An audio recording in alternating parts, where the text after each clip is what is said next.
there and taps his hands, and you're just sitting there, and he, sits there and rocks back and forth in the chair, sitting there big old another murderer or whatever he is, convicted.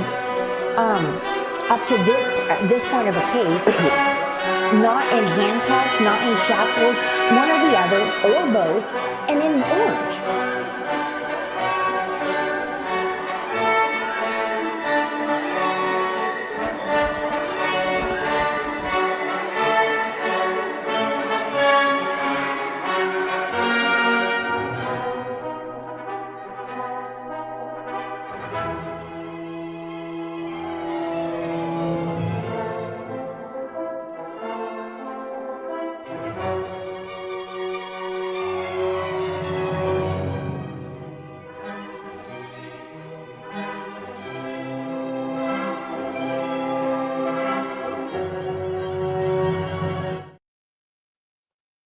Everybody, Hella here and Seraph.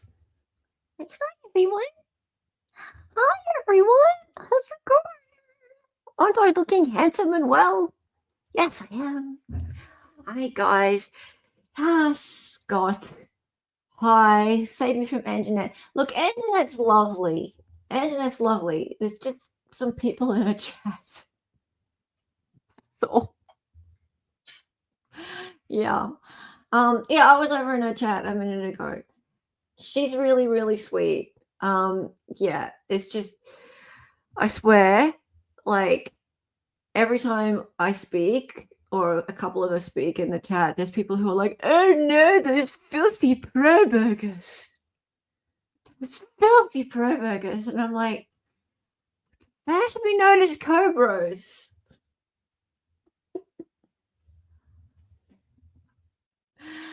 But yeah, Anjanette's really cool. It's really cool. Hey, Legal Lacey, how are you? Tracy Burton, how are you, mate? Good to see you. Mavka, oh wow, people still cover this case? Yes, in fact, it's just getting more interesting. Now that a lot of documents has dropped, there's like 300 documents and there's more to come.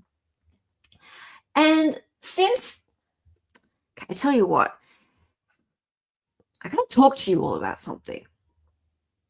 Like a come to Jesus moment that I need to talk to you all about. Hang on, just turn my light down a little bit. I have a come to Jesus moment that I need to talk to you all about. So Scott says, hi, Sarah. Hi, Scott. It was you, Scott. You. And now I know why. God damn it. Yeah, that was Dali, and I need to mute him. Sweet Juice! Hey! The family's doing pretty good. My mum's getting better. How are you with the fire Ds? And Moonvale, hello, my Aussie friend. That was funny. Eric, how are you? CT girl is here. Hey! Dali's doing voiceovers now. I never once spilled anything on my desk while I was a raging alcoholic. Me, 6 months sober, just spilled a Diet Coke on my soundboard. Oh, well, the soundboard's kind of trash anyway.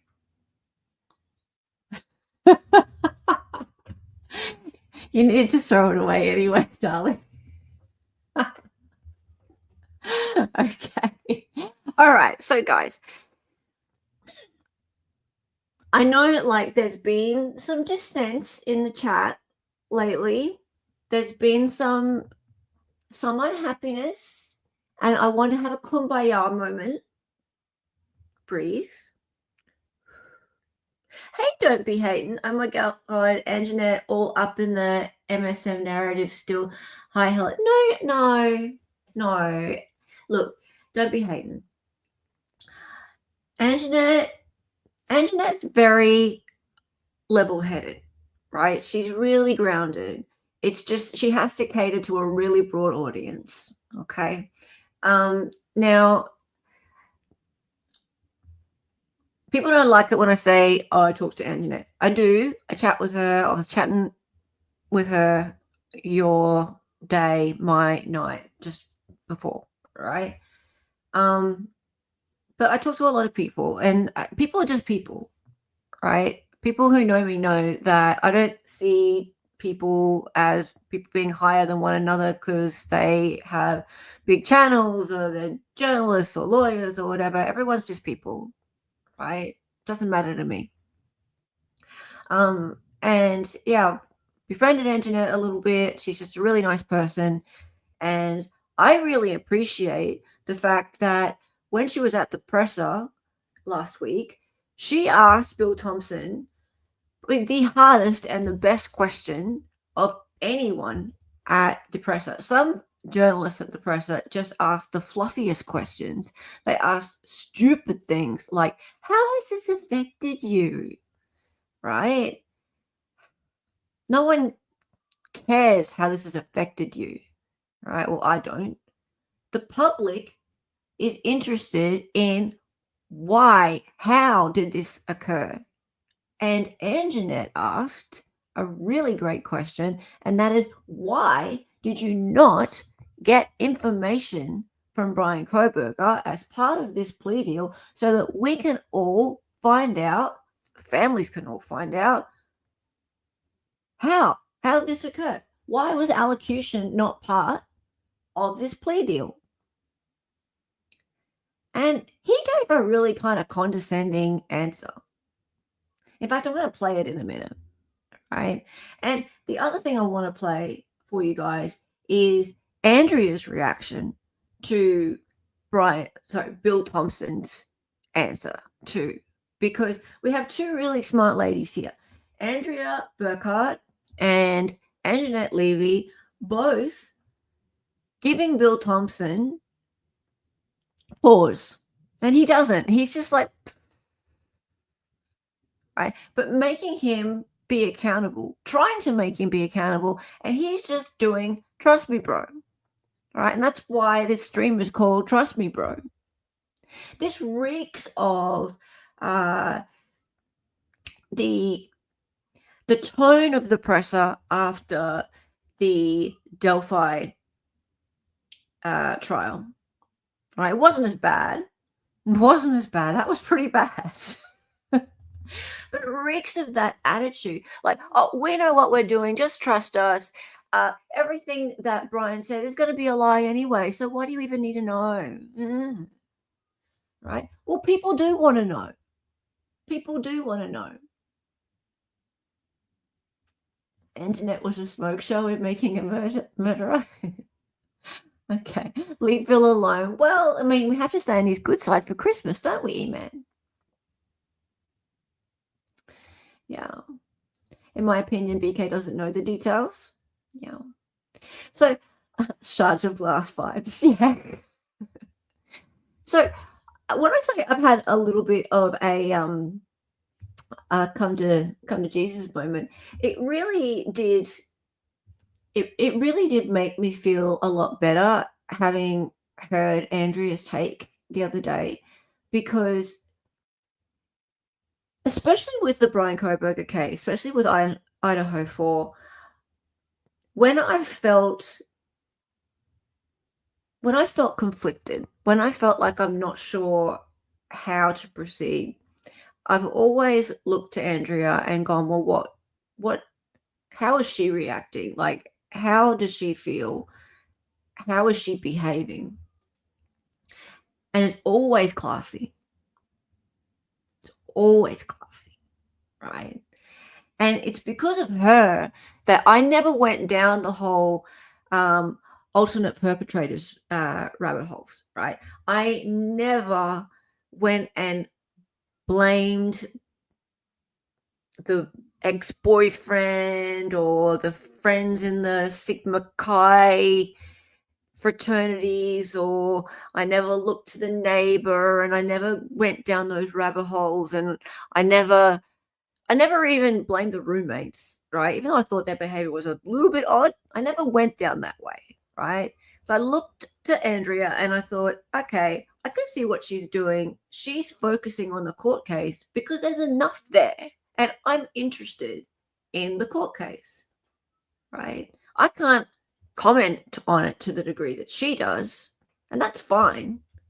But I have my own take on what's happening with the court case, and I can add my own take. So I did.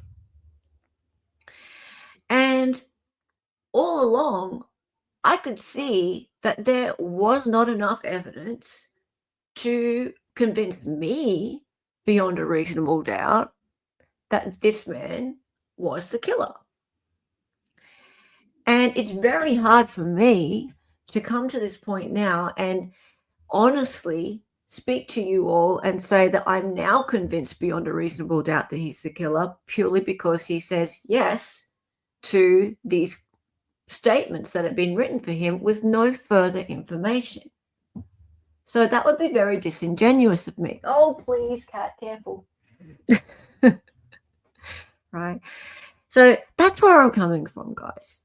Now, Andrea said in her stream the other day that she's not going to argue with Bryan. Bryan says he did it. She's not going to argue with him. But that doesn't change the fact that the case as it stood was not strong. She said it was marginal. And I'm really tired of there being these continual mistruths being repeated, not just by the prosecutors and law enforcement, even by the judge, but obviously by the media and then by the public. All of these untruths, they just keep getting repeated till they become true. Like that his car was at the house. Never proven. Right? Now, he can say he did it. That's fine. And we can go, okay. But there's no point in just believing that something was proven when it wasn't. It wasn't. And so I stand by that. Can I accept that he pled guilty? Sure. I'm going to accept it. I'm going to sit here and accept it, that he pled guilty. It's hard for me to accept that he did it alone, that he did it and left nothing of himself there, and he brought nothing of those people with him. There's so many questions, and that's why that question of Anjanette Levy's was so good, and why Trust Me Bro by the state is not good enough. It's not. So I think I still think the plea deal is really fishy. I think there's more to it, but I'm not going to sit here and say he's innocent when he said he wasn't. I have a really bad feeling about this whole thing, but that's on the state. That's on the state because they should have answered questions. When you leave a lot of unanswered questions, when you hide so much from people over such a long period of time, and when you continue to lie, just like in the Delphi case, when you continue to lie and lie and lie, and then you just expect people to accept something, of course they're going to question you, and they're going to make up everything that happens in between. They're just going to make stuff up. That's what happens. All right, so I'm going to bring Dolly in. Hey. Yeah, can't hear you now. Why'd you mute me? Because you were swearing and going on down there.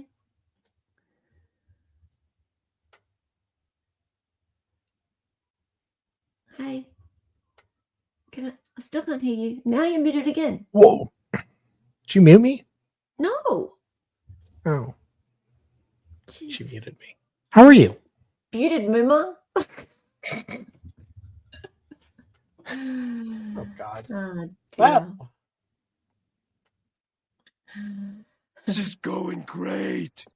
It's going great.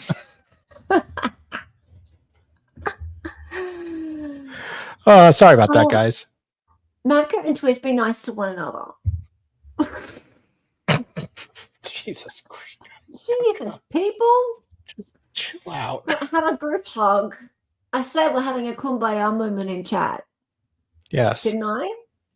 Want a Didn't friendly I? stream. So we're having a friendly stream, right? Okay. Right. So, guys, I do want to read a couple of documents today because there are some things I've always wondered about, like what did Bryan say when he was arrested? Well, apparently we get to find out now, right?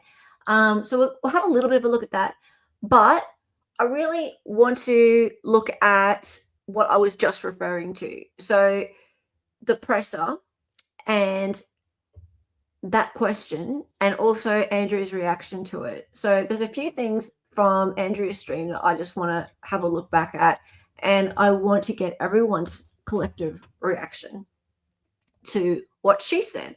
So that's what we do on YouTube. We react to reactions, and I just, especially if you didn't see it, I want to see what you guys all think of what Andrea says. So she has obviously been following this from the start. She's a lawyer. She's been to a lot of the actual trials, court hearings in person, read all the documents. She knows fact from fiction. So, but she's also not going to say, oh, well, this plea deal is rubbish and he's innocent.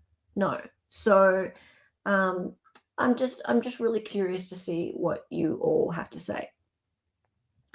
Hey, Ashwee, I told them the DoorDash driver was a liar. Well, she was always a little bit sus, wasn't she?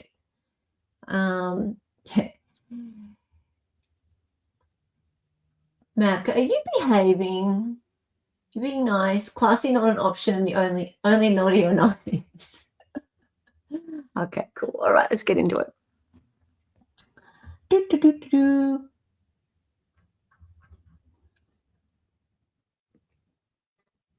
Tweezle Mavka, can one of you guys please just like block one another? Unless you're like enjoying this.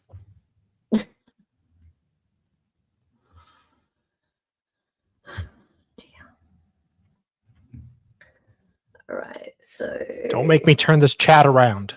I'm gonna turn this chat around and no one will get a slushie. Question is for Mr. Thompson. Okay, so still up there, Internet Lady with Law and Crime. You said that it was your decision to accept this plea agreement. It brings finality. People die in prison. But Corporal Payne just said they don't know who the target was and why he targeted this house. Was there a reason why, as part of the plea agreement, you didn't require Ann Taylor to have her client sit down with you all and to answer some of these questions? I think that Judge Hippler addressed that today very, very well. Of course, Judge Hippler addresses everything very well, we've found. Oh, he does. The law does not give the court or us the power to require a specific factual allocution. And just let me finish. And we recognize that. We recognize that we could have said, well, in order for us to move forward, we want a factual allocution. But I have to be perfectly candid. I don't believe that there's anything that would come out of his mouth that would be the truth. I don't believe that there's anything that would come out of his mouth that would be anything other than self-serving. And I don't believe there's anything that would come out of his mouth that would not further victimize the families. And so that just simply wasn't a factor. We made our decision based on our... No, there's just a lot of jokes I could make about that right now that I'm going to behave. But, sir, stop talking about stuff coming out of your mouth. Our assessment of law and the facts.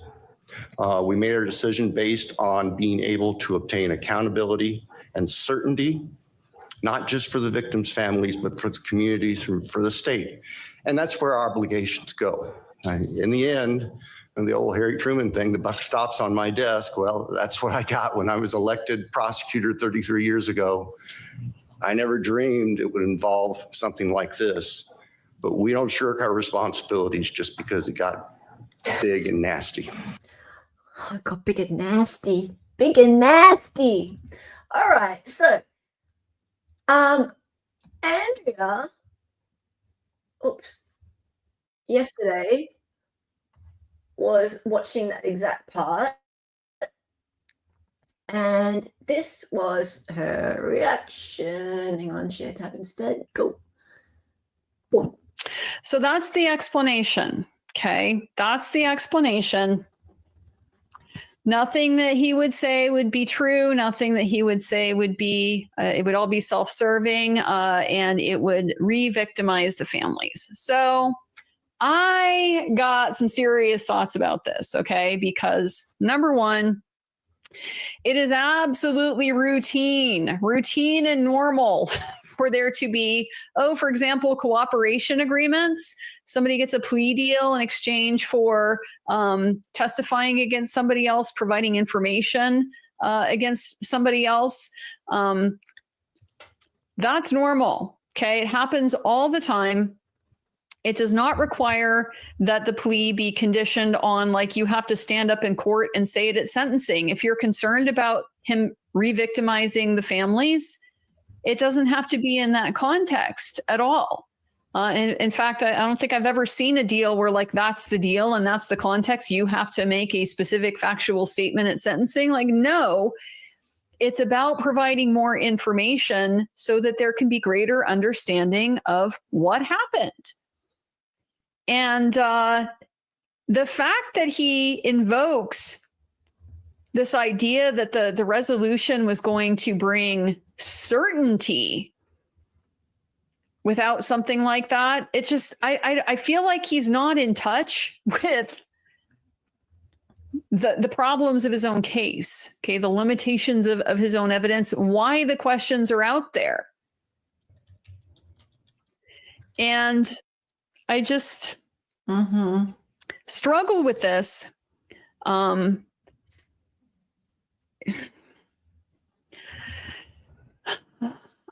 don't like to bash prosecutors too much. Okay, I realize I kind of do it a lot. And there are plenty of good prosecutors out there. Okay, all of my disclaimers and qualifications out there. However, it just seems unfortunately common that prosecutors often just don't have the ability to see outside of their own perspective. One of the things that is kind of gospel in law school is that if you cannot see both sides of an argument, you are not going to be a very good lawyer, because you need to be able to anticipate, what is my opponent going to bring to the table? Can I diffuse that before they even get up to make their argument?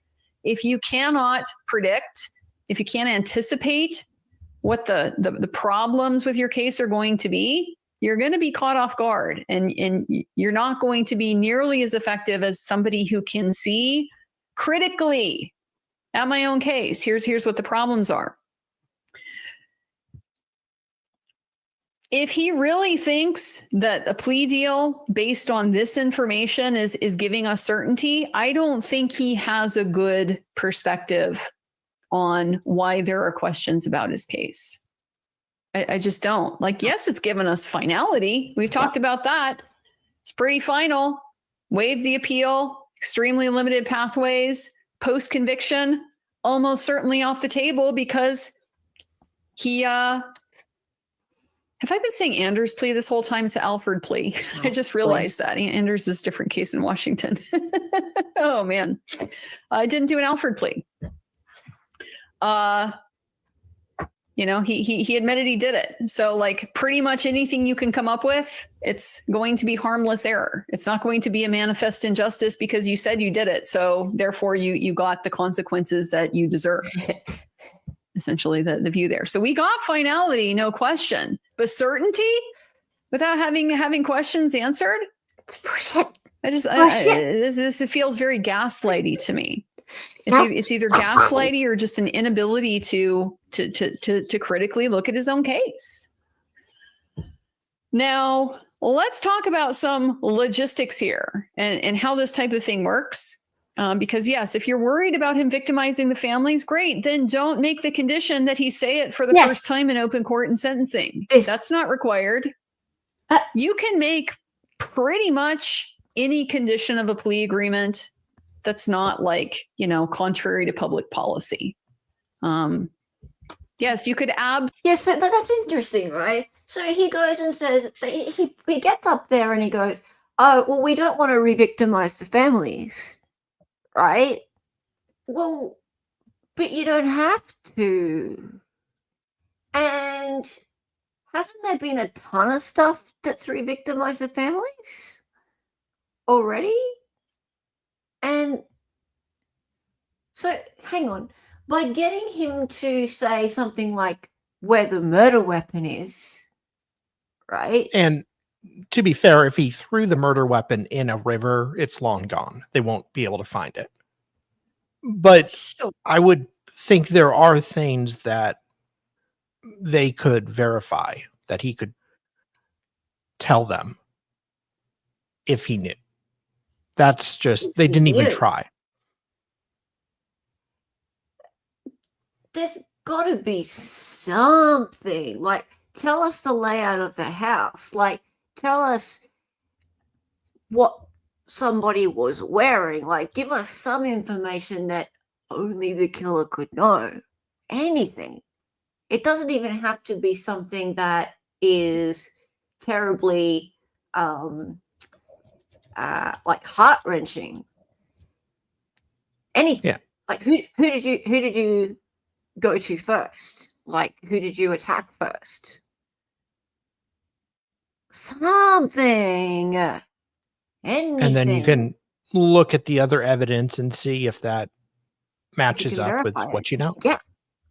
Yeah. Give it the old college try, for lack Give of a it- better word. Use your noodle.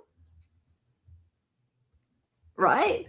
But he's just shrugging it off. Oh, that would re-victimize the families.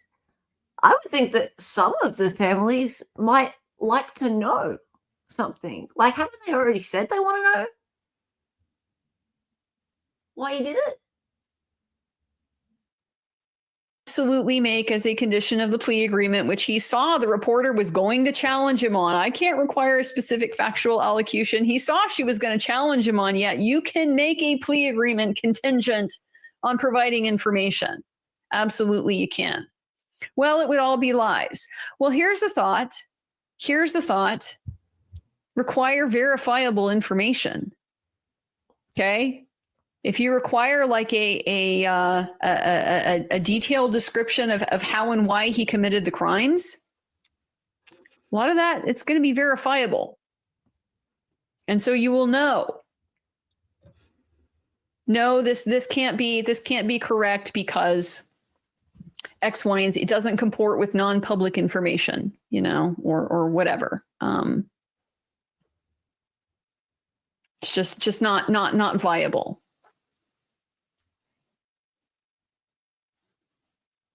Self-serving, I mean, we talked about that already. Of course it's going to be self-serving.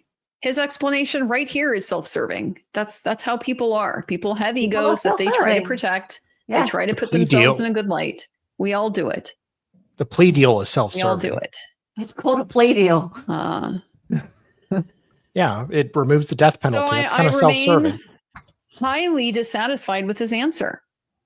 Highly dissatisfied with this answer and with this decision, because I'm still left with, what did you get out of this? What benefit did the state get out of this plea deal? You didn't have to go to trial. Okay, so is it a money thing? Are you saying there's a cost? A price on the justice that these victims should get? Pretty sure that's not what you're saying. Well, there would be the uncertainty of perpetual appeals. Okay, to some extent, but if you ran a clean freaking investigation, you don't have to worry about decisions being overturned on appeal, do you? I just remain concerned about what's the driving consideration here.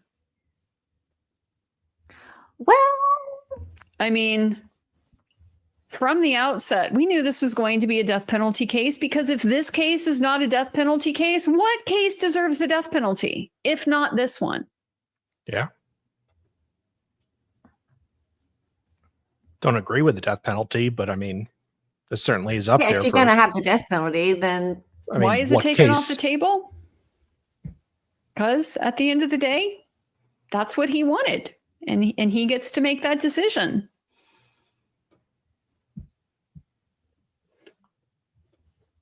Highly dissatisfying to me. And I can understand. I understand the Gonzalez family in particular doesn't like that decision. I get it. I get it.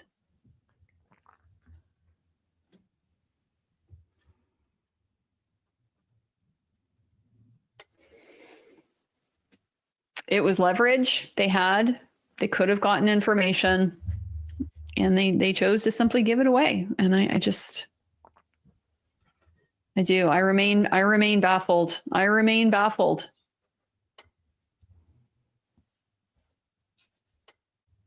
Thank you. so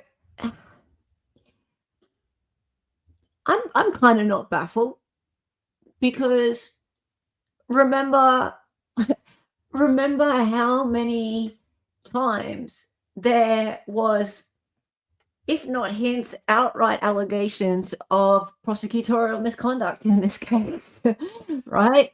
So wouldn't it have come up in trial? Wouldn't it have been embarrassing at trial, right? Is the leak investigation still going on? I feel like that's just going to get swept under the rug now. Yeah. So regardless of whether or not Bryan was found guilty, and he probably would have been found guilty, it almost wouldn't guaranteed. it would have been an embarrassing trial for the state.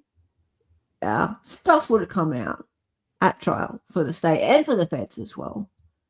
I mean, for one, some of the evidence was in, I believe, a refrigerator that malfunctioned and the evidence got destroyed. Yeah, we found that out just recently in the new documents. Yeah. Yeah. So, I mean, you can only imagine how much fun Ann Taylor would have had on cross with that. Just destroying that lab tech. Right. Right. I mean, So, yeah, I tend to feel like the state kind of got out of this without a lot of public embarrassment on cross-examination. So that's kind of lucky in that has nothing to do with Bryan Kohberger's guilt at all. It has to do with their incompetence. Okay, so just another thing before we go over to the documents. So, So the reality is that somebody can carry this out and still not get covered in blood. That's the reality of it. And this does happen. And there's plenty of studies of that. And we've had some of the world's experts that we've asked those same questions, because we've struggled with that. Of why do we not find more here and there? And the reality was, if somebody has the training, if somebody has thought about it, if somebody wears the right type of clothing, that could be the outcome. And that's what we were left with. This is exactly the kind of thing that, I think a trial would have been so helpful for, because great, it's nice that he says that he's managed to convince himself that that's possible. I still have a million questions. Okay. Cause I just don't buy that it's going to be that easy. I really don't. We've heard all kinds of, possible explanations. Okay, he wore a protective suit and booties and things like that. Okay, and then where did he take them off? Just by example, where did he take them off? Okay, in the house, because there's no blood trail out of the house. If he's in bloody protective clothing and he walks out the house, surely there is going to be a blood trail. Thank you, Andrea. Okay? Surely at least like drops, if not, footprints. Right. See, now this is a woman who has followed the entire thing. Yeah? This is a woman who has followed the entire thing. And she's asking questions. Yes? So, again, she said she's not going to argue with him. He admitted guilt. Cool. Right? But she's not letting these people just stand up there and go, oh, well, you know, we struggle with that too, but we've heard that it can happen. Come on now. Come on now. Why are we supposed to just believe these people? They're the government, right? We shouldn't just trust the government to spin us some story and make some backdoor deal and then go, hey, it's cool. All right, shut the door on that. Just trust us. Trust me, bro. Right, it's all fine. Yeah? This is lame. This is so lame. And stuff like that.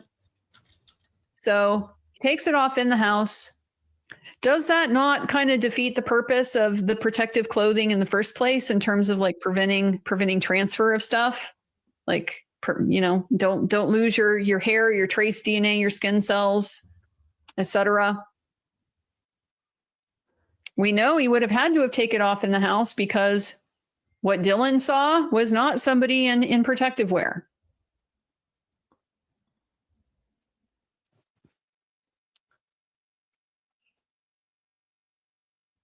Exactly, old line. I would have liked to have seen this vetted. There have been studies about it. Okay. I'd like to see those. I'd like to have an expert on the stand, you know, talk about that, name that. Help me identify that. Hey, Nan, How exactly how are you? that's going to work. You have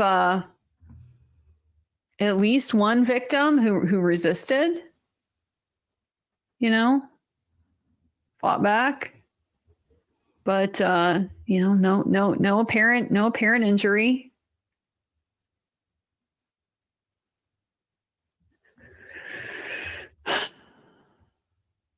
Certainty we were supposed to get by this deal. Certainty. It's just this to me is a lot of trust me, bro. Trust me, bro. It's totally possible one person could have done all of this in the 7 minutes or whatever it is that the timeline ended up being to fit with the movement of the car and the sounds and the DoorDash and all that.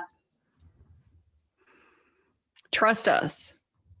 But I don't trust you. You're the government. It's your job to prove things. Huh. Exactly. Would have liked a trial on this a lot. I can't say it's not possible. I don't know. That's the whole point. Yeah, exactly. All right. Before I forget, there was one thing that I thought was wrong, and Andrea did point it out. When I first heard it in the presser, I was like, pretty sure that was not what the ruling was. And Santa said it, and I was like, hang on a minute, that's wrong. So I'm just gonna pull it up. No, I didn't have any concerns about how the FBI conducted their ITG investigation. I know that was the subject of lengthy, detailed, painfully detailed motions and briefing, and Mr. Nye rose to the occasion and was able to address all of that. But in the end, it's simply no different than sending somebody undercover into any place to gather information, and I was not concerned about the legality of it, and the judge came through and made the right decision that there was no violation of the defendant's rights or anybody else's rights. Yeah, no violation of the defendant's rights or anybody else's rights. No, there was a violation of everybody else's rights. It's just that there was no violation. There was no violation of Bryan's rights, right? In collecting his investigative genetic genealogy information, there was no violation of Bryan's rights. And the trial was about him. It's Idaho versus Bryan Kohberger, not Idaho versus everybody else, right? And so Senator is lying. That, of course, is not accurate. That is not an accurate statement. The judge did not, in fact, make a determination that there was no violation of anybody else's rights because that was a standing issue. In fact, Mr. Thompson, that was the defense that your office raised, that even if the FBI had violated the rights of millions of people who had submitted their DNA into these various databases and restricted law enforcement access, and law enforcement still went in there in this investigation and got it, as there was testimony to that effect. Bryan Kohberger doesn't have standing to invoke other people's rights. So other people's rights, not at issue in this case or in the litigation. There was no such determination. And the attempt to rose color that, I mean, look at his face right here. I just happened to time it at the right time. Okay, a little smug look there. That ain't what happened. And he knows it.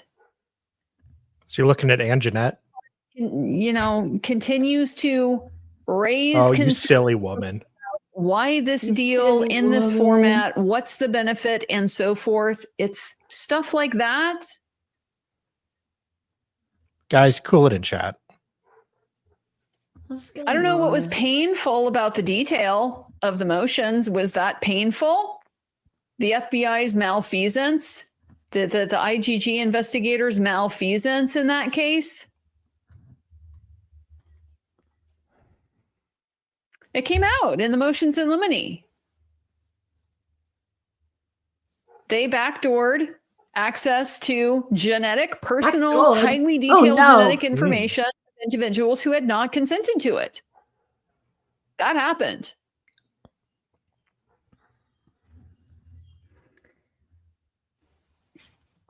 Okay, all right.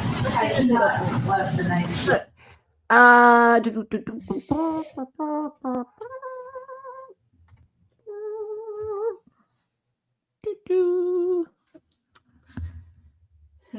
Can we all just get along?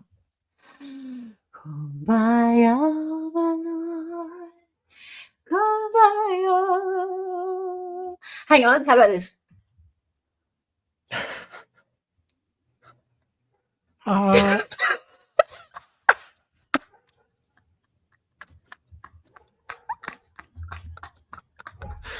Oh, I wish he was Becky's lawyer still. He has such pretty hair. Heart.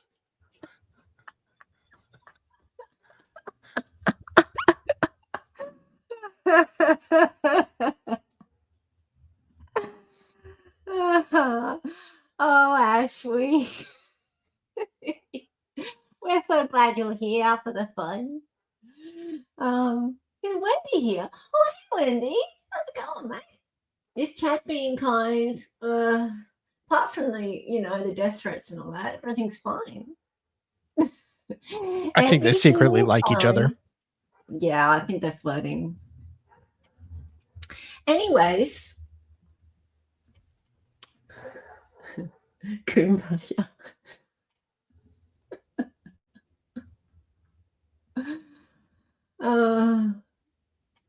Oh, David, Bryan is guilty. We don't need to know any more to the extent that the feds might have done something wrong. I'm sure they did, but all the right to challenges were given up by the plea. Oh, go kiss some government butts, David. Off you go.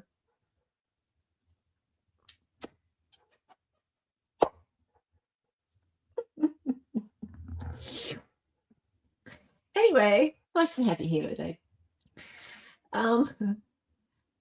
Hey, Natalie B. Hi, Twiz. Excellent live the other night on your channel.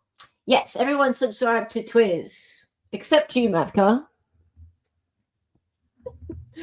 Okay. So I've always wondered what Bryan said when he was arrested, because you remember they brought a bear cat to his house. What's a bear cat? It's half bear, half cat. Oh, okay. That makes sense, yeah. Does that clear it up for you? Yeah, sure. Yeah, David's a glowy. And a Fed nickel in lawyer. chat.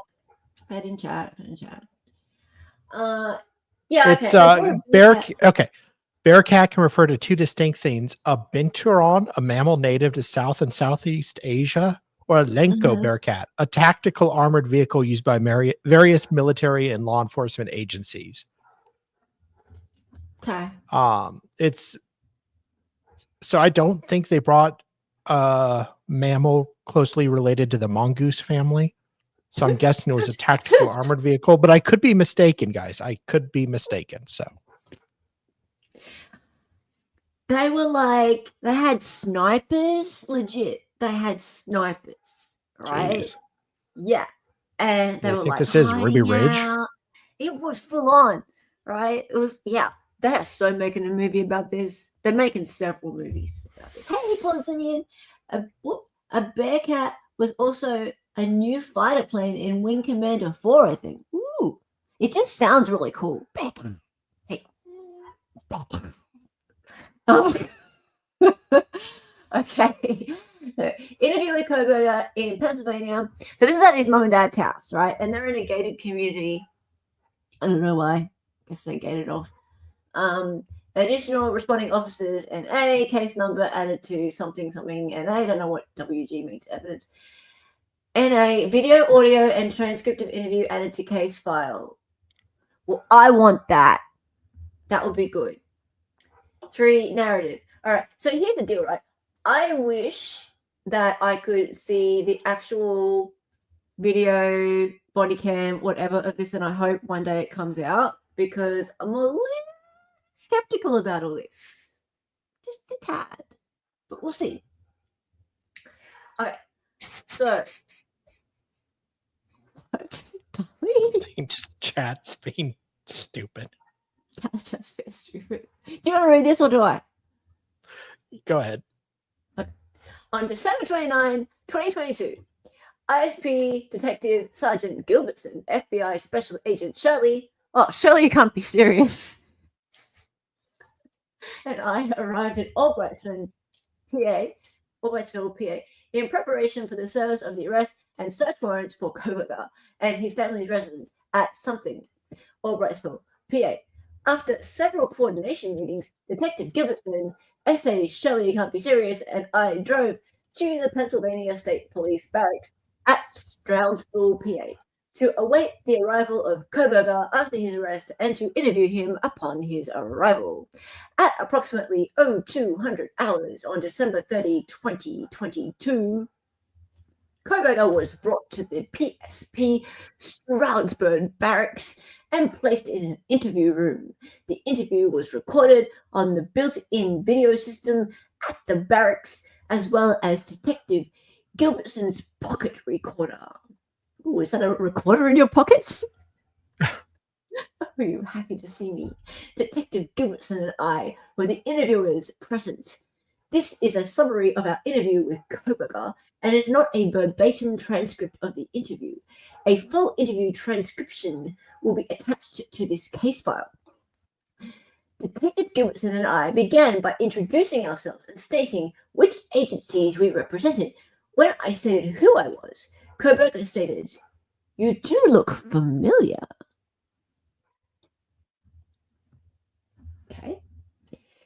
Detective Gilbertson and I prepared our note, taking materials, and Detective Gilbertson read Kohberger his Miranda rights advisement. Detective Gilbertson asked Kohberger if he understood his rights, to which he replied he did. After collecting Kohberger's personal information and inquiring about any medications, Detective Gilbertson and I began to speak to Kohberger. Detective Gilbertson asked Kohberger about the SWAT operation at the house, to which Kohberger replied he was concerned about his parents and his dog. Aww. Can't be that bad. What a monster. Detective Gilbertson asked Kohberger if he was going to Washington State University, to which he replied he was. He made small talk with Kohberger about sports for some time. Kohberger said he didn't follow WSU football much, but was a baseball fan. Detective Gilbertson asked Kohberger if he had only been at WSU for one semester. Kohberger confirmed this and said he came to WSU with his father on July 1st. Kohberger then went on to say he was a first-year PhD student in criminal justice and criminology. Detective Gilbertson asked Kohberger what the process was to apply for a PhD. Kohberger stated he applied to 2 places, UC Irvine and WSU. Kohberger said he was going to graduate with his master's in criminal justice from DeSales and was inspired. Oh, Wendy, you've been a member for 9 months. His hair, though. He does have decent hair. If that's what you're saying. You're not balding, I don't think, yet. Me? Oh, your hair? No, my hair is luxurious. My hair is so thick, my barber has to charge me double. Don't have to worry about that. So you say. Mm. Anyway, thank you. Thank you for being a member for 9 months. I barely get a comb through this bad boy. Dally Talk, why aren't you narrating? You want Dally Talk to narrate? You can if Okay, you want. I'm Take it paying around. attention now. You're paying attention. Okay. Where do I start? Because I wasn't paying attention. You weren't paying attention. Place you place. Okay. After briefly mentioning his Kohberger then asked if it was okay to engage in small talk. There we go. Kohberger then asked if it was okay to engage in small talk, like we were on a first date, which was kind of weird. To which we replied it was. After briefly mentioning he was strengthened by the fact his mother and father were okay. What? This is a little sensual, but okay. Kohberger said he applied to the 2 aforementioned schools because they did not require the GRE exam. Kohberger then spoke about the GRR for a brief time and then said he was accepted by WSU. Detective Gilbert's son Bless you, sir. then asked Kohberger what led him down the road of becoming a professor. Kohberger stated it was because he loved being in college. Ew. And okay, that's kind of sus. I'll agree with you, beautiful waterfall. And stated knowledge was far more important to him than money. Dude, it's a detective, not a girl you're trying to pick up. Kohberger added WSU had a good program to study murder. I mean, to study under. And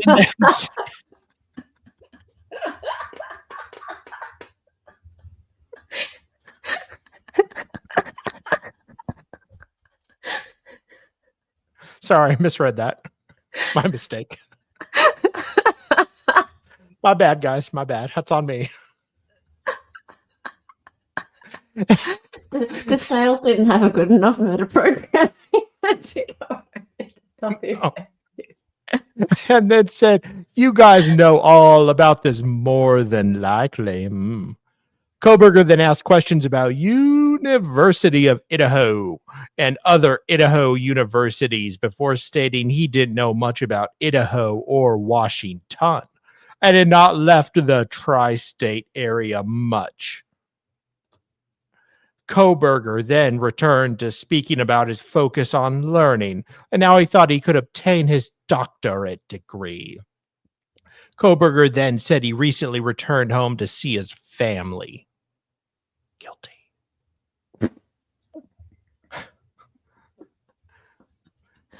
Detective Gilbert's son then asked Kohberger about his time at DeSales University.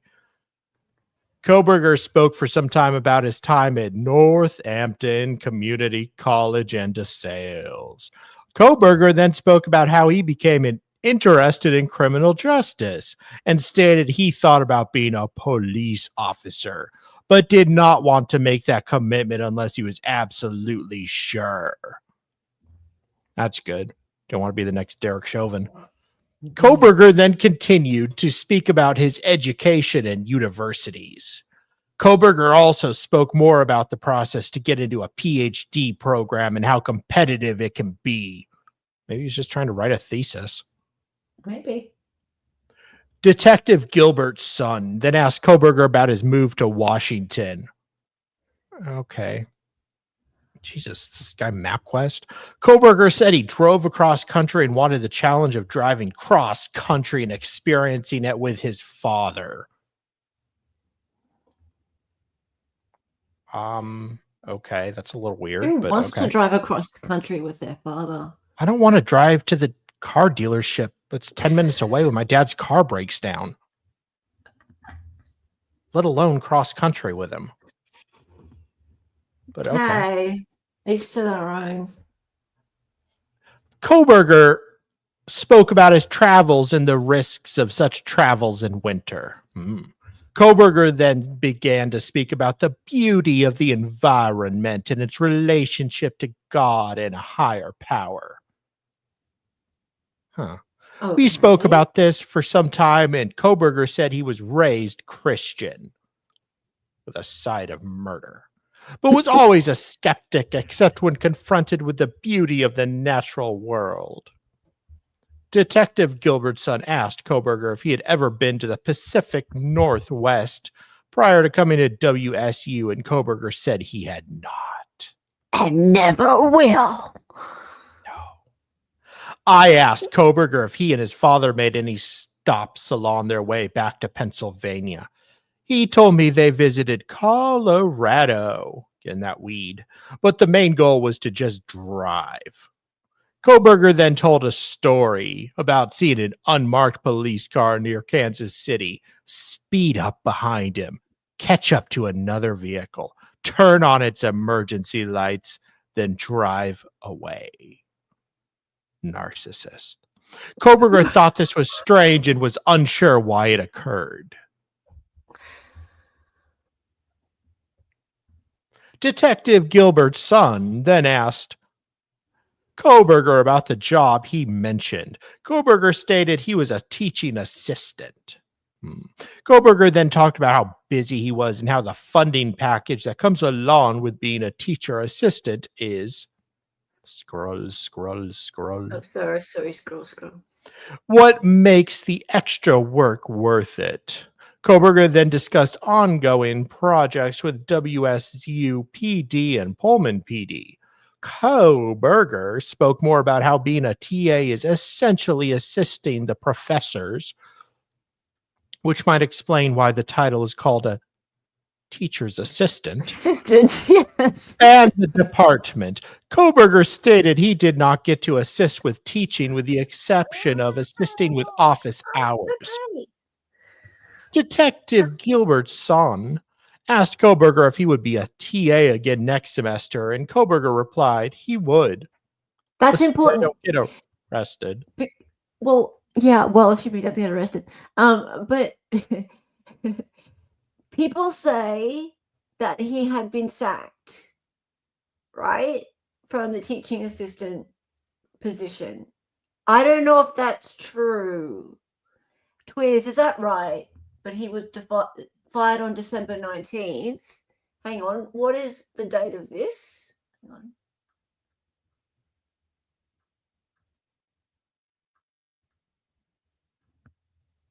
Isn't this? Oh, this is December 29th. Right. Is that confirmed? Clearly not if he was still being a TA next semester. I've just heard some people say it's like a rumor, that's all. So, I mean, sure, if that's the case, cool. But I don't know. But he wasn't fired for being aggressive. So people are making up like the reasons why he was sacked. Started by Psycho Jen. Well, yeah, no one believes what Jenny C says. She makes shit up. Hang on a minute. Where were we? Sorry. Said he had not. Teaching assistant. Said he would. Okay, cool. All right. Kohberger then stated he understood why we were engaging in small talk, but being autistic, it made him uncomfortable. I mean, but would appreciate it if we explained to him what he was doing there. Detective Gilbertson asked Kohberger why he thought we were there. Ugh, I hate when cops do that game. He said he wanted to So why do you think we're sitting here at 2 a.m. in the police officer's little teensy weensy room and we came to your house with the bear cat and snipers? Yeah. Is this for fun? To get some Burger King? He said he wanted Detective Gilbertson to tell him. Detective Okay, Gilbertson how about you tell me? said we were there because of what occurred in Moscow. Oh, Idaho, not Russia, but did not provide it any further detail. Detective Gilbertson asked Kohberger if he watched the news. Kohberger said, I watched the news. Oh. Guilty. Detective Gilbertson then asked Kohberger why he thought I looked familiar. Kohberger said he wasn't sure and stated I had a familiar face and looked like someone he used to know. Detective Like you're just somebody that I used to know. Somebody that I used to know. Somebody. Sorry. David. Why is he not saying I want a lawyer? I'm not saying anything. He shut it down pretty quick. But let's keep going. He's doing pretty good small talk, though, for an autistic doing guy. Pretty good. Yeah, actually, you're right. He's doing pretty good for small talk for an autistic guy. You're right. Maybe he's not autistic at all. I knew it. Knew it. Liar. Okay, where the hell was I? Sorry, I don't know. I watched the news. Wasn't sure.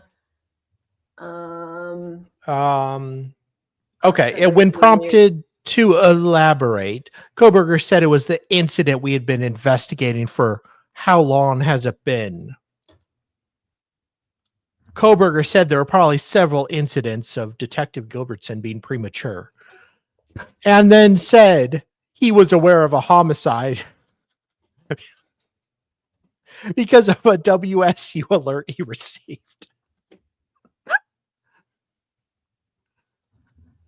Can't take this guy seriously. Detective Gilbertson asked when Kohberger received the alert. Kohberger said he wasn't sure, but thought it was sometime the previous month. Detective Gilbertson confirmed that was why we're there and asked if Kohberger wanted to talk about that. Kohberger replied, well, I think I would need a lawyer. Guilty. Nice Kohberger then asked, oh, Princess, Kohberger, come on, dude. Come on, shut up. You were this close. Good Lord. Kohberger then asked if we would explain to him what we were there for specifically and added he was tired. Detective Gilbertson again stated we were investigating the homicides of the 4 students and that we had questions and things we hoped Kohberger would help us understand. Kohberger sat back and said he had the utmost respect for law enforcement. Oh, well. You idiot. Sorry not to like BK. But stated it was a constitutional right to speak to an attorney. It is. Detective Gilbertson affirmed this. Well, that's nice of him. BK then but not actually do it, right? Kohberger then re-engaged. Princess, buddy, come on now. You idiot, come on. Oh, yeah. You asked for your lawyer and you shut the F up. Doesn't matter what you're accused of. Fifth. Come on, I plead the fifth. 1, 2, 3, 4, 5. I plead the fifth. Forward. I'm an Australian and I know that. Just don't go out a Chinese consulate. Kohberger then said he wanted to talk to another stream. That's so funny. That Detective Gilbertson said we would stop now because Kohberger wanted to speak to an attorney. Kohberger then asked, dude, quit re-engaging. God. Then asked Talks where a his lot for someone parents. who's very autistic and can't I talk. know. Good Lord. Good thing the detective wasn't a female. Kohberger then asked where his parents were and where his dog was. Aw. Kohberger re-engaged again and asked what questions we would have for him. Dude, that's the ultimate re-engagement. You aren't asking for a soda. You're asking them what they want to ask you. Give me the information. I mean, he did pretty Well, good, I mean- but this part is just. I gotta say, like, I don't blame him for wanting to know what the hell you want to ask me about, for God's sake. True. Like, in the middle of the night about the thing that happened in Moscow. Yeah. Like, I'd want to know. He's but trying still. to fish them for information Mm. while they're trying to fish him for information. Having played that game once with a detective, I can assure you they're 100 times better at it than you are. Oh, do tell, darling.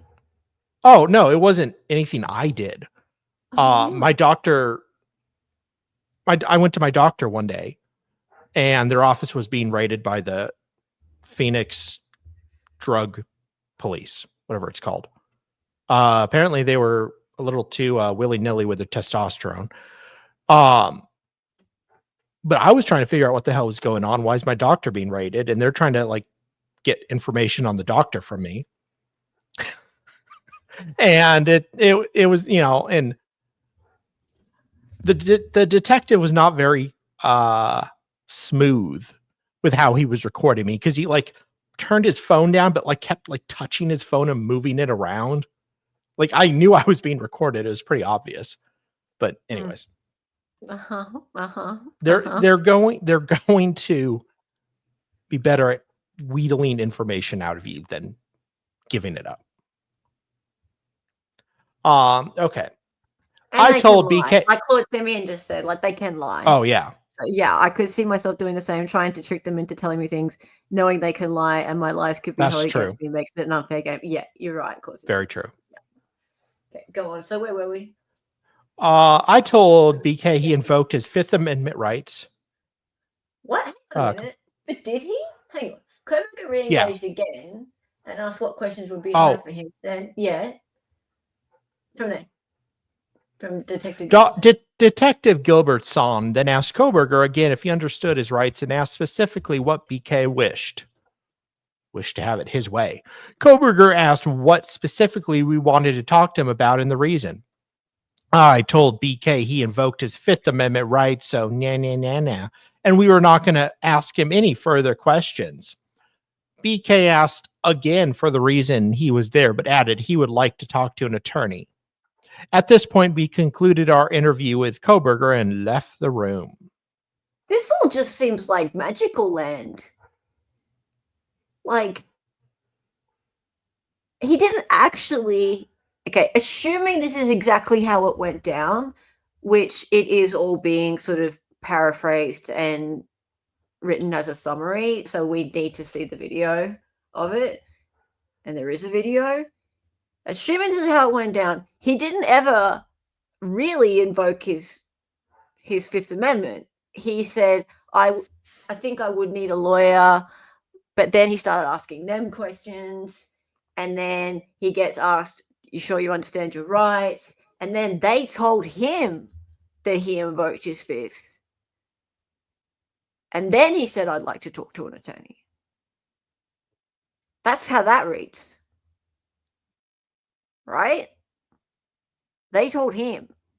He said, I think I would need an attorney. And he kept asking them questions. They didn't tell him the answer to his questions, and then they told him. And this is just like not what we've seen from many other police officers in interrogations. They just try and get you to keep talking until you absolutely go, no, I invoke the Fifth Amendment. I want an attorney. I'm not speaking. Hmm. Yeah. He did invoke his fifth when exactly, E-Man? Not until Well, he after kind he of said, I did. would like to talk to an attorney. Because he said, I told Kohberger he invoked his Fifth Amendment rights. And then Kohberger asked again for the reason, but added he would like to talk to an attorney. So that's We'll after. go up a little bit. Go up a little more. Oh, wait. Kohberger Yeah. sat Okay. back. There. This bit. Kohberger sat That back was the and said, first part. Well, no, above. above? Like 5 lines above. Kohberger. Well, okay. I think I would need a lawyer. I think I would need a lawyer. That's not invoking. Yeah. Okay.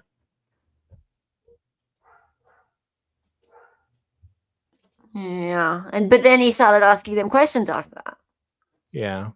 I've seen so many of these when like they sort of and ah about wanting a lawyer, but then they keep talking and the police officers just go, okay, cool. Let's talk. And then Kohberger sat back and said, give me a lawyer, dog.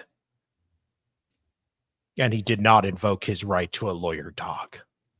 Yeah. Well, yeah, you're right, beautiful. He wanted them to keep telling him stuff without answering any questions. And like, well, I would too. I'd want to know what they're on about. Makes sense. So yeah, he wasn't very clear about just wanting an attorney and just wanting to shut it down. But I need to see the video. Like, this all sounds. It's all a bit. Yeah, it's summarized. So. Okay, there's just one other thing I wanted to show you. Oh, where is it? Has it been shut down? Sorry, guys, just a minute. Okay, somebody pointed me to a document, which is kind of nuts. Hang on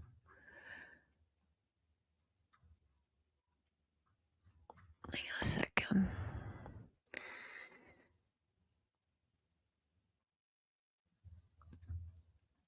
Talk amongst yourselves. Oh, you could talk to them. I could, I guess. That would be good. How's everyone doing, chat? Good talk.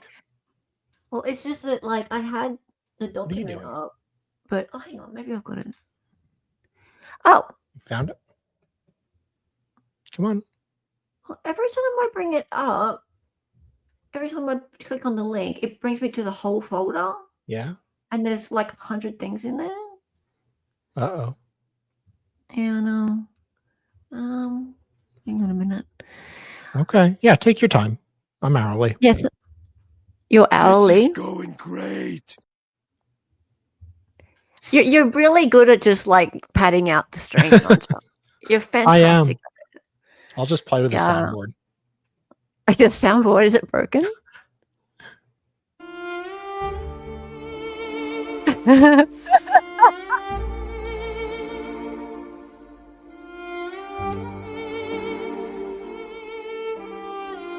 Oh, this sucks. Come on. Okay.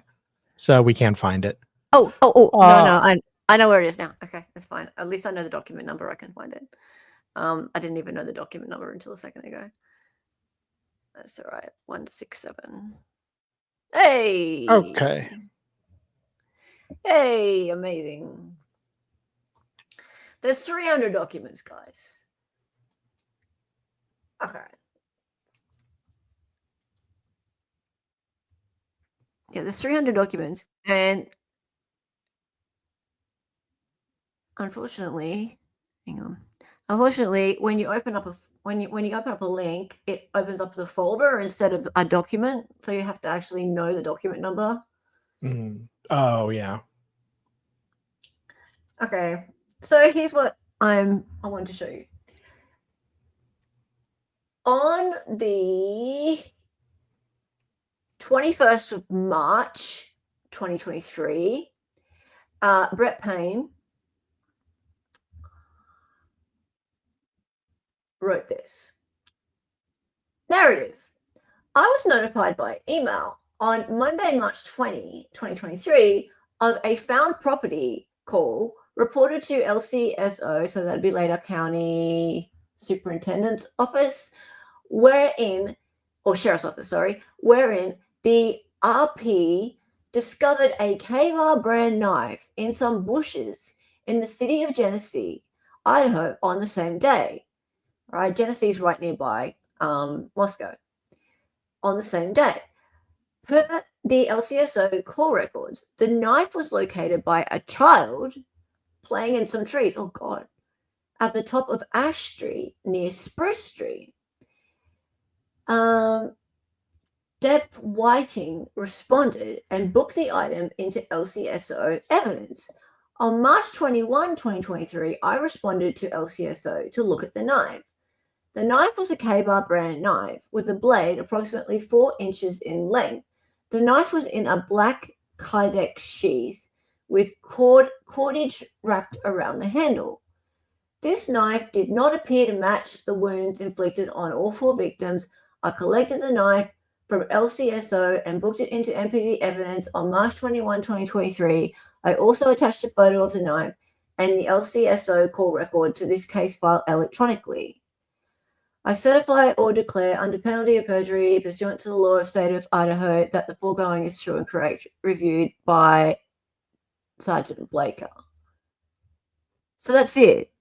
They found a knife, just like a K. Is it a K-Bar? It's a K-Bar knife.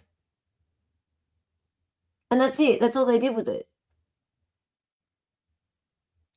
He just decided that he just looked at it, and he decided from looking at it that it didn't match the wounds. And that's it. And it was in the bushes. What the... I guess it was in a sheath. But It doesn't say that. It doesn't say that. They just said knife. wait, now, Well, I mean, hang on. What do you mean it's definitely not the same if it's only 4 inches? Twiz? Like, definitely not the same as what? The same as the sheath? Or... well, I mean, there's different types of K-Bar knives, I guess, is what he's saying. Yeah, but how can he know just from looking at it that it's not this? Not it couldn't have inflicted any of the wounds. That's my problem. It's not about whether Bryan is guilty at all, David. Yeah. It's nothing about that, right? It's about that there was a K-Bar knife found. It was found in a sheath. How do we know? It says so. Oh, okay. Is that what that is? Yeah. The Okay, black that's- Kydex sheath. But Oh, I mean, black- I would still. Okay. Yeah. Okay, that's fine, right? But there's this knife found, and it's nearby. Like Genesee's right nearby. I remember from the cell maps.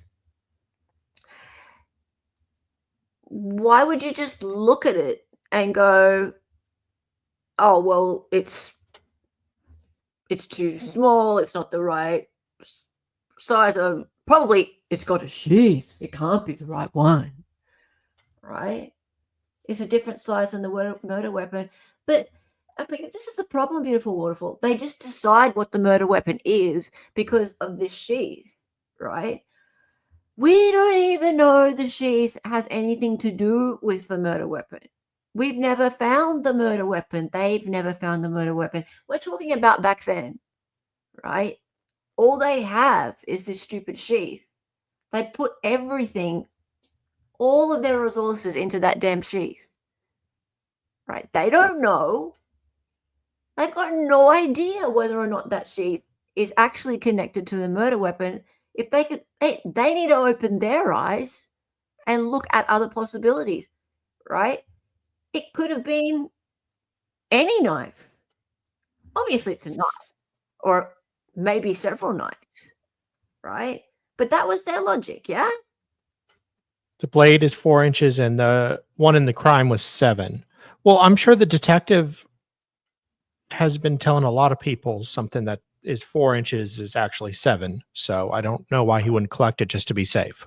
But who's to say? Okay, I understand that there would have been definitely like wounds that show that there was a weapon that was longer than 4 inches. I understand how that's possible to show that, right?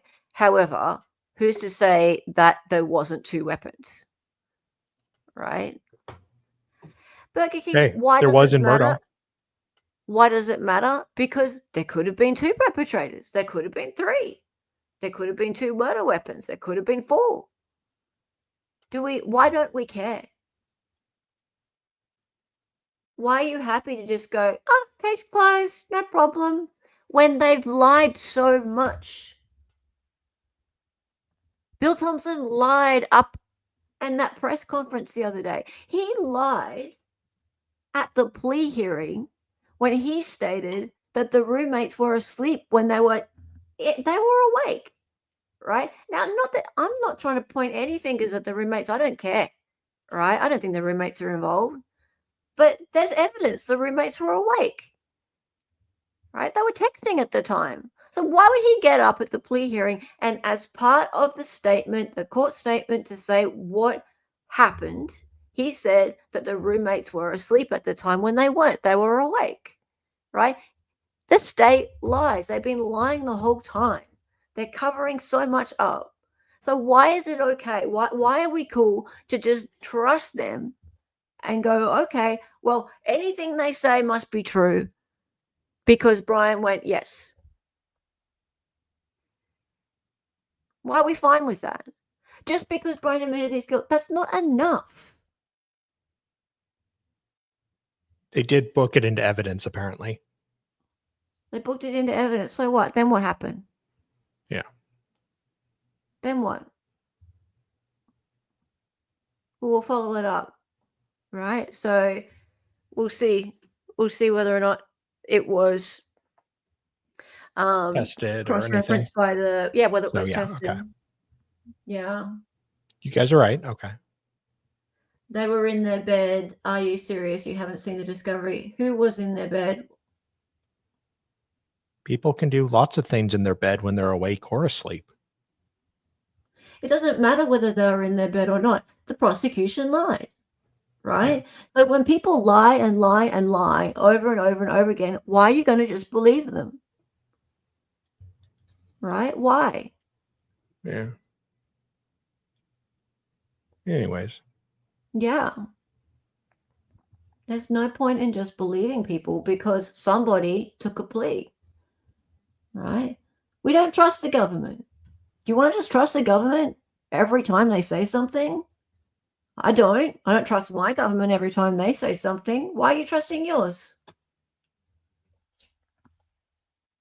I'm sure Kohberger did lie too. However, we've heard so little from Kohberger. We've heard so little from him that I can't really marry up many of his lies, right? The one thing I've heard today is that he lied to the police about him going back to be a teaching assistant the next year. But he's barely spoken. He's barely spoken. So maybe he lied about being guilty, man.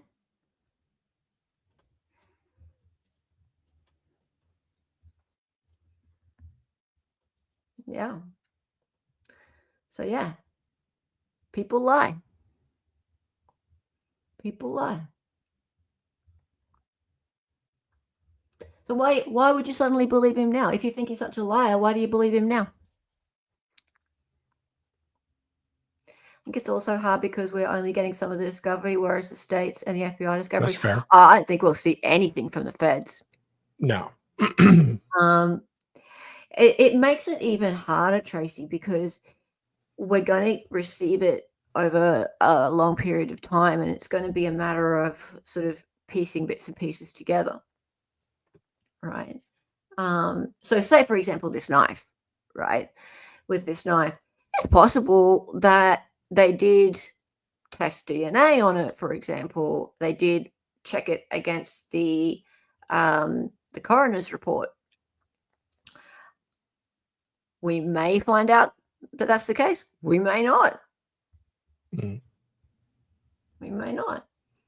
And so, in a way, it must be tough for the investigators as well, because they're all like, oh, great, now the public gets to see all just like piecemeal information, and they're questioning all these parts of our investigation, right?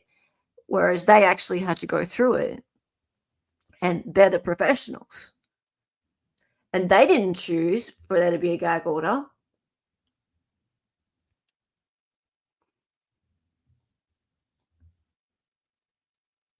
Yeah, he hasn't spoken but 11 words. Yeah. Me? Oh.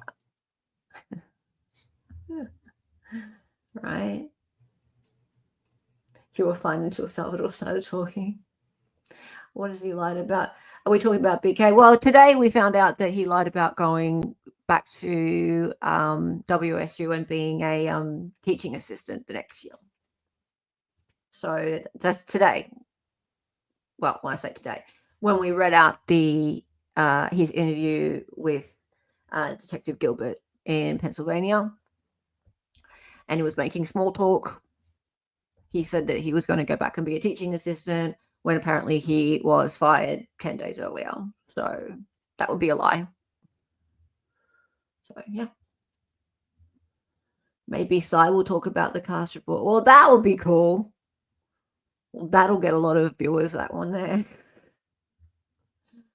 Yes. But knife is not like a gun.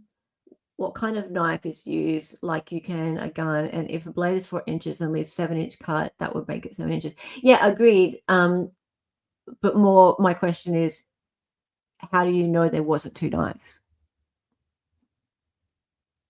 You don't. Well, unless there's some area of science that can show exactly, like, kind of like like tool marking, I guess, but with knives. But I don't really trust tool marking either. But who am I to say? Who am I to say? Hella, we don't know if they actually fired him in December. See, CT girl, that's what I was asking earlier, right? Like, I don't know if that's a lie. Well, not a lie. I don't know if it's a rumor or not. There's so much, like Andrea was saying on her stream yesterday, there's so much gossip and misinformation in this case that just keeps being repeated. It's so hard to tell what's real and what's not. Right? So I really appreciated her really sticking to the facts that she knew from the court documents, from the hearings. She just stuck with them. And she didn't repeat anything that was not founded in truth, right? She just stuck flat out to that stuff. And she debunked anything that was not corroborated in her stream. I'll put the link in the description as well. I really recommend that you guys all go and watch her entire stream from yesterday. That was about everything that's happened since the plea, because she hasn't.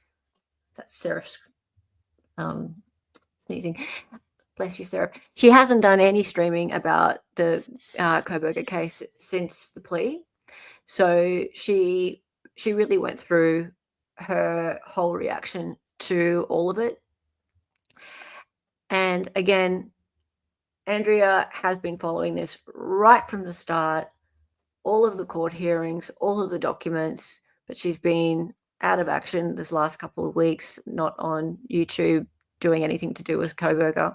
And it was just really refreshing to have somebody who knows it back to front give a very honest appraisal of the facts. And she didn't try to defend Bryan's plea. She said, fine, I'm not going to argue with him. If he says that he did it, cool. But she was also not defending the state and their lies. right? So it was very refreshing to watch for me. Yeah. BK's a vegan. I no longer have any sympathy for him.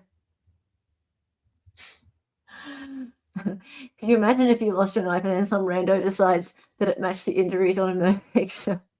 Wow. Yeah. She's something else, CT girl. She's a bit of a treasure. She's a bit of a treasure. So yeah, definitely recommend going over and watching that.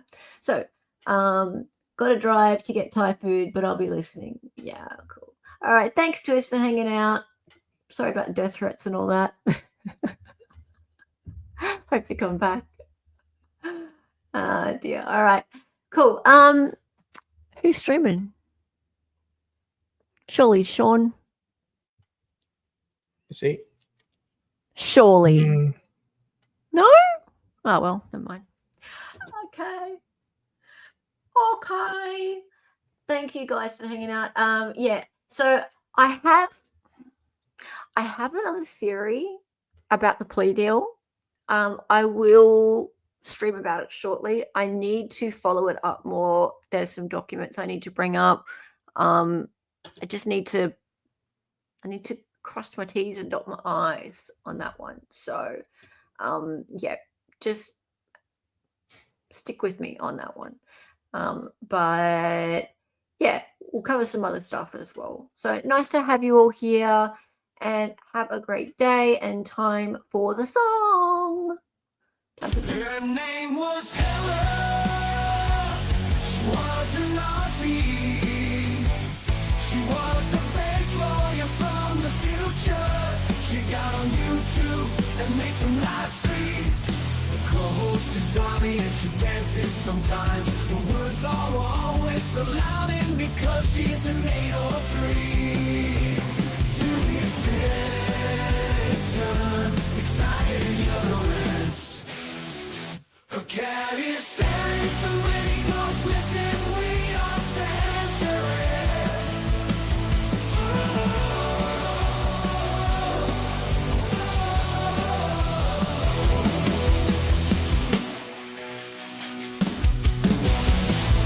Reach around.